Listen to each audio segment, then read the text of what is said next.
Welcome back to my channel.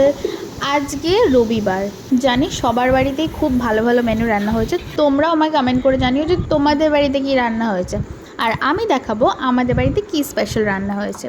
Chicken হয়েছিল, তো দেখে নেওয়া যাক কীভাবে হয়েছিল। প্রথমে চিকেনটা ম্যারিনেট করে নেব আমরা। পেঁয়াজ, টমেটো, ক্যাপসিকাম নিয়েছিলাম, তোমরা চাইলে নাও দিতে পারো। আর বেসিক মশলা হলুদ গুঁড়ো, লঙ্কার গুঁড়ো, জিরে গুঁড়ো, ধনে গুঁড়ো, একটুখানি নুন আর তেল, একটু দইও দিয়েছিল।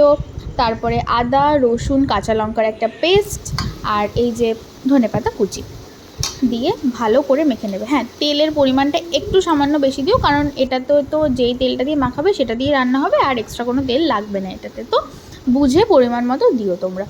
এবার যে কলা পাতাটা আমরা কেটে রেখেছিলাম অলরেডি গাছ থেকে, সেইটাকে একটু রোদে রেখে দিলে অটোমেটিক্যালি ওটা একটু নরম হয়ে যায়। আর যদি সেটা সুযোগ না থাকে তাহলে একটুখানি গ্যাসে একটুখানি সেঁকে নিলে এপিট নরম হয়ে যাবে। তো তার মধ্যে একটুখানি তেল মাখিয়ে সুন্দর করে চিকেনটা বিছিয়ে ভালো করে সাজিয়ে দেবে। আর একটা বড় কড়াই নেবে, হ্যাঁ এটা কিন্তু খুব ইম্পর্টেন্ট।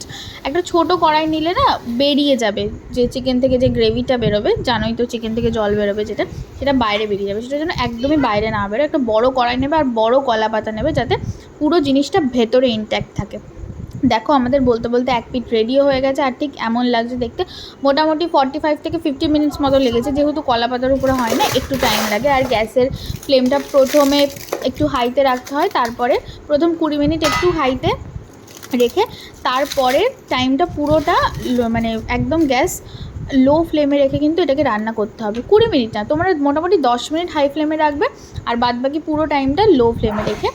দেখো পুরো জলটা টেনে নেওয়ার পরে এক পিঠে, তারপরে এরকমভাবে উল্টো পিঠটা মা দেখলেই তো কীভাবে উল্টে দিল, একটা থালা চাপা দিয়ে উপর থেকে একটা কলা পাতা দিয়ে সুন্দর করে উল্টে দিল, দিয়ে ওটাকেও কড়াইতে চাপিয়ে দিল। আর দেখো এই পিঠটা কি সুন্দরভাবে হয়েছে না, পুরো পোড়া পোড়া হয়েছে, মানে এটা কিন্তু স্মোকি ফ্লেভার। হ্যাঁ, ভেবো না পুড়ে গেছে, এমনই হয় খেতে।